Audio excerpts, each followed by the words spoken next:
Hello friends, ഇന്ന് ഞാൻ കാണിക്കാൻ പോകുന്നത് നമ്മുടെ കടകളിലൊക്കെ കിട്ടുന്ന നല്ല സ്വീറ്റ് ആയിട്ടുള്ള ഒരു ലഡുവിൻ്റെ റെസിപ്പിയാണ് കേട്ടോ. ഇതിൻ്റെ പേര് ശരിക്കും മോത്തിച്ചൂർ ലഡു എന്നാണ് പറയുന്നത്. ഇത് ശരിക്കും നോർത്ത് ഇന്ത്യൻ സൈഡിലേക്കൊക്കെ ഭയങ്കര ഫേമസ് ആണ് കേട്ടോ. നല്ല ടേസ്റ്റിയാണ് ഈ ലഡു. അപ്പോൾ ഇതെങ്ങനെയാണ് നമ്മുടെ വീട്ടിൽ ഉണ്ടാക്കാൻ പറ്റുന്നതെന്ന് നോക്കിയാലോ. അപ്പോൾ താമസിക്കാതെ നമുക്ക് വീഡിയോയിലേക്ക് പോവാം. ലഡു പ്രിപ്പയർ ചെയ്യാൻ ഞാനൊരു ബൗളിലേക്ക് ആദ്യം 1 കപ്പ് കടലമാവാണ് കേട്ടോ ആഡ് ചെയ്ത് കൊടുത്തിരിക്കുന്നത്. ഇനി ഇതിലേക്ക് ആഡ് ചെയ്യാൻ പോകുന്നത് സാഫ്രോൺ വാട്ടറാണ്. ഇത് ഞാൻ ചൂടുവെള്ളത്തിലിട്ട് വെച്ചിരിക്കുന്ന സാഫ്രോണിൻ്റെ വാട്ടറാണ് കേട്ടോ. അതിലേക്ക് ആഡ് ചെയ്ത് കൊടുക്കുകയാണ്. ഇതിന് പകരം വേണമെന്നുണ്ടെങ്കിൽ ഒരു പിഞ്ച് ടെർമറിക് പൗഡർ യൂസ് ചെയ്താലും മതിയാവും, അല്ലെങ്കിൽ ഫുഡ് കളേഴ്സ് ഏതെങ്കിലും ഉണ്ടെങ്കിൽ അത് യൂസ് ചെയ്യാം കേട്ടോ. ഇനി നമുക്കിതിലേക്ക് ആഡ് ചെയ്യുന്നത് വാട്ടറാണ്. വാട്ടറിൻ്റെ അളവ് കറക്റ്റ് നമുക്ക് പറയാൻ പറ്റില്ല, കാരണം അത് ഓരോ ബേസിൻ്റെ ഇതനുസരിച്ചിരിക്കും. ഞാനിവിടെ ഒരു 1/4 കപ്പ് വെള്ളമാണ് എടുത്തിരിക്കുന്നത്. അപ്പോൾ ഞാനിതിൻ്റെ കറക്റ്റ് കൺസിസ്റ്റൻസി നിങ്ങൾക്ക് പറഞ്ഞു തരാം. അപ്പോൾ ആദ്യം കുറേശ്ശെ വെള്ളം ഒഴിച്ചതിന് ശേഷം ഇതുപോലൊരു വിസ്ക് ഉപയോഗിച്ച് നല്ലോണം ഒന്ന് മിക്സ് ചെയ്തെടുക്കുക. ലംസ് ഒന്നും ഉണ്ടാവാൻ പാടില്ല, നല്ല ക്ലിയർ ആയിട്ട് വരണം. അപ്പോൾ നല്ലോണം ഒന്ന് മിക്സ് ചെയ്തെടുക്കുക. അതിനുശേഷം വീണ്ടും കുറേശ്ശെ വെള്ളം ആഡ് ചെയ്ത് കൊടുക്കുക. ഇപ്പോൾ നമ്മുടെ മിക്സ് റെഡി ആയിട്ടുണ്ട് കേട്ടോ. ഇതിൻ്റെ കൺസിസ്റ്റൻസി എന്ന് പറയുന്നത് ഇതുപോലെ ഒരു ഫ്ലോയിങ് കൺസിസ്റ്റൻസി ആയിരിക്കണം കേട്ടോ. എന്നാൽ മാത്രമാണ് ഇത് സ്ട്രെയിനറിലൂടെ കടന്നു പോകുള്ളൂ. അപ്പോൾ ഞാനിവിടെ 2 മെത്തേഡിൽ കാണിക്കുന്നുണ്ട് കേട്ടോ. അതിൽ ആദ്യത്തെ മെത്തേഡാണ് ഇതുപോലെ ഒരു ഫോയിൽ പേപ്പർ ഞാനൊരു കറക്റ്റ് ഒരു ബോക്സ് പോലെ ആക്കി എടുത്തിട്ടുണ്ട്. അതിനുശേഷം അതിൽ ചെറിയ ഹോൾസ് ഞാൻ ഇട്ട് കൊടുത്തിട്ടുണ്ട്.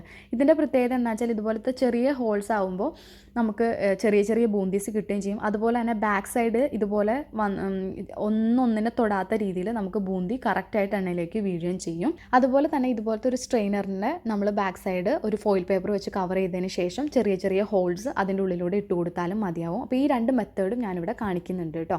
അപ്പോൾ നമുക്കിനി ബൂന്തി പ്രിപ്പയർ ചെയ്യാം. ബൂന്തി റെഡിയാക്കാൻ വേണ്ടിയിട്ട് ഞാനൊരു പാൻ അടപ്പത്ത് വെച്ചിട്ടുണ്ട് കേട്ടോ. അതിലേക്ക് ഈക്വൽ എമൗണ്ട് നെയ്യും സൺഫ്ലവർ ഓയിലാണ് കേട്ടോ ഞാൻ ഒഴിച്ചു കൊടുത്തിരിക്കുന്നത്. അപ്പോൾ എണ്ണ നല്ലോണം ചൂടായതിന് ശേഷം വേണം നമുക്ക് മിക്സ് ഒഴിച്ചു കൊടുക്കാൻ വേണ്ടിയിട്ട്. അപ്പോൾ നമുക്ക് എണ്ണ ചൂടായെന്ന് അറിയാൻ വേണ്ടിയിട്ട് ഞാനൊരു ഡ്രോപ്പ് ഒഴിച്ചു കൊടുക്കുകയാണ്. അപ്പോൾ ഇതുപോലെ ഫ്ലോട്ടായിട്ട് വന്നിട്ടുണ്ടെങ്കിൽ അതിൻ്റെ അർത്ഥം നമ്മുടെ എണ്ണ കറക്റ്റ് ചൂടായിട്ടുണ്ട് എന്നാണ് കേട്ടോ. അപ്പോൾ ഞാൻ ആദ്യം കാണിക്കാൻ പോകുന്നത് നമ്മുടെ ഫോയിൽ പേപ്പറിലൂടെയുള്ള മെത്തേഡാണ്. അപ്പോൾ അതിലേക്ക് ഞാൻ നമ്മുടെ മിക്സ് ഒഴിച്ചു കൊടുക്കുകയാണ്. അതിനുശേഷം കൈകൊണ്ട് പതുക്കെ ഒന്ന് തട്ടി കൊടുക്കുക. അപ്പോൾ നല്ല കറക്റ്റായിട്ട് ബൂന്തി നമ്മുടെ എണ്ണയിലേക്ക് വീഴും. ഇപ്പോൾ നമ്മുടെ ബൂന്തി നല്ല കറക്റ്റായിട്ട് വീണിട്ടുണ്ട് കേട്ടോ. ഇത് ഒരു 30 സെക്കൻഡ്, അതിൽ കൂടുതൽ വെക്കരുത് കേട്ടോ. അതിൽ കൂടുതൽ വെച്ചാൽ ബൂന്തി കത്തിപ്പോവും. അപ്പോൾ ഒരു 30 സെക്കൻഡ് മാത്രം എണ്ണയിൽ വെക്കുക. നല്ല ക്രിസ്പി ആയിട്ട് വരും. നമുക്ക് എണ്ണയിൽ നിന്ന് കോരുമ്പോൾ അത് അറിയാൻ പറ്റും. ഇപ്പോൾ ഒരു 30 സെക്കൻഡ് ആയിട്ടുണ്ട് കേട്ടോ. നമ്മുടെ ബൂന്തി റെഡി ആയിട്ടുണ്ട്. അപ്പോൾ ഞാനിത് എണ്ണയിൽ നിന്ന് കോരിയെടുക്കുകയാണ്. അതിനുശേഷം ഞാനൊരു ടിഷ്യൂ പേപ്പറിലേക്ക് മാറ്റുകയാണ് കേട്ടോ. ഇനി ഞാൻ കാണിക്കാൻ പോകുന്നത് 2ാമത്തെ മെത്തേഡാണ്. ഇതുപോലെ ഒരു ഫോയിൽ പേപ്പർ നമ്മൾ ഇതിൽ ചുറ്റിയിട്ടുണ്ട്. അതിനുശേഷം ചെറിയ ഹോൾസ് ഞാൻ ഇട്ട് കൊടുത്തിട്ടുണ്ട് കേട്ടോ. ഇനി ഞാൻ നമ്മുടെ മിക്സ് ഒഴിച്ചു കൊടുക്കുകയാണ്. ഇപ്പോൾ നമ്മുടെ കറക്റ്റായിട്ട് ബൂന്തി എണ്ണയിൽ വീണിട്ടുണ്ട്. ഇപ്പോൾ ഇതുപോലെ ചെറിയ കട്ട പോലെ ഫീൽ ചെയ്യുകയാണെന്നുണ്ടെങ്കിൽ അത് കുഴപ്പമൊന്നുമില്ല കേട്ടോ. നമ്മൾ വറുത്തെടുത്ത് കഴിഞ്ഞ് കഴിയുമ്പോൾ കൈകൊണ്ട് പൊടിച്ചാൽ അത് കറക്റ്റായിട്ട് വന്നോളും. ഇപ്പോൾ ഒരു 30 സെക്കൻഡ് ആയിട്ടുണ്ട്. നമ്മുടെ ബൂന്തി റെഡി ആയിട്ടുണ്ട് കേട്ടോ. അപ്പോൾ ഞാൻ ഇതും കൂടി കോരി എടുക്കുകയാണ്. അതിനുശേഷം ഇതേ രീതിയിൽ തന്നെ നമുക്ക് നമ്മുടെ ബാക്കിയുള്ള മിക്സ് റെഡിയാക്കി എടുക്കാം. അപ്പോൾ ഞാൻ നമ്മുടെ ബൂന്തി എല്ലാം പ്രിപ്പയർ ചെയ്തെടുത്തിട്ടുണ്ട് കേട്ടോ. അപ്പോൾ നല്ല ഫൈനായിട്ട് തന്നെ കിട്ടിയിട്ടുണ്ട്. അപ്പോൾ അത് നിങ്ങൾക്ക് കണ്ടാൽ മനസ്സിലാവും. അപ്പോൾ ചെയ്യുന്ന ടൈമിൽ നിങ്ങൾക്ക് ഇതുപോലെ കറക്റ്റ് ഫൈനായിട്ട് കിട്ടിയില്ല എന്നുണ്ടെങ്കിൽ നിങ്ങൾ ഒന്ന് വിഷമിക്കേണ്ട. പകരം ഇത് ജസ്റ്റ് ഒന്ന് മിക്സിയിലിട്ട് ജസ്റ്റ് ഒന്ന് പൾസ് ചെയ്തെടുത്താൽ മതിയാവും. ഒരുപാട് ക്രഷ് ചെയ്യരുത്, ജസ്റ്റ് ഒന്ന് പൾസ് ചെയ്തെടുക്കുക, പൊടിഞ്ഞു പോകരുത് കേട്ടോ. അപ്പോൾ നമുക്കിനി ലഡുവിലേക്ക് വേണ്ട ഷുഗർ സിറപ്പ് റെഡിയാക്കി എടുക്കാം.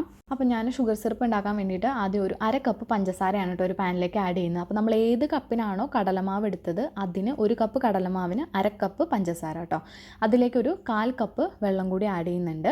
അതിനുശേഷം ഞാൻ ഗ്യാസ് ഓൺ ചെയ്യുകയാണ് കേട്ടോ.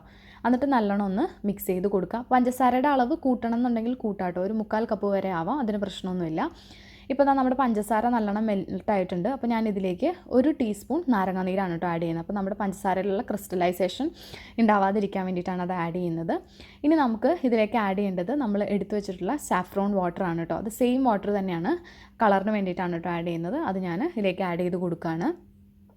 അതിനുശേഷം നല്ലോണം ഒന്ന് മിക്സ് ചെയ്ത് കൊടുക്കുക. അപ്പോൾ നമുക്ക് ഇതിൻ്റെ കൺസിസ്റ്റൻസി എന്ന് പറയുകയാണെങ്കിൽ 1 സ്ട്രിങ് കൺസിസ്റ്റൻസി ആവണ്ട. അതിന് മുന്നേ തന്നെ നമുക്ക് നമ്മുടെ ബൂന്തി ഇതിലേക്ക് ആഡ് ചെയ്യാം. അതായത് പഞ്ചസാര ജസ്റ്റ് ഒന്ന് കട്ടിയായാൽ മാത്രം മതിയാവും. ഇപ്പോൾ നമ്മുടെ പഞ്ചസാര പാകത്തിന് വന്നിട്ടുണ്ട് കണ്ടോ. ഇതുപോലെ ജസ്റ്റ് ഒന്ന് പിടിച്ചാൽ മതിയാവും. അപ്പോൾ തന്നെ നമുക്കിതിലേക്ക് നമ്മൾ പ്രിപ്പയർ ചെയ്ത് വെച്ചിട്ടുള്ള ബൂന്തി ഇതിലേക്ക് ആഡ് ചെയ്ത് കൊടുക്കാം.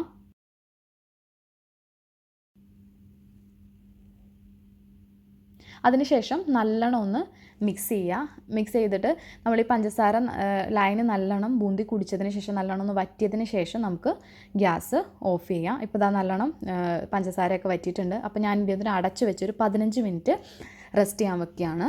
ഇപ്പോൾ അതാ ഒരു 15 മിനിറ്റ് ആയിട്ടുണ്ട് കേട്ടോ. അപ്പോൾ നമ്മുടെ ബൂന്തി കറക്റ്റായിട്ട് വന്നിട്ട് ഞാനൊരു പ്ലേറ്റിലേക്ക് മാറ്റിയതാണിത്.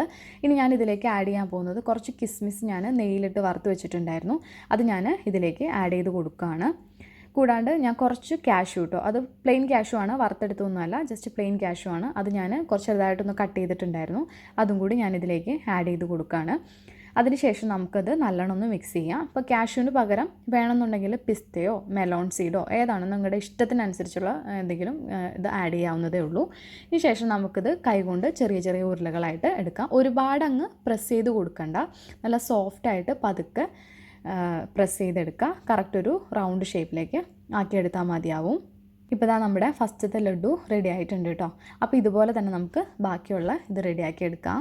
നമ്മുടെ ടേസ്റ്റി ആയിട്ടുള്ള ലഡു, മോത്തിച്ചോർ ലഡു റെഡി ആയിട്ടുണ്ട് കേട്ടോ.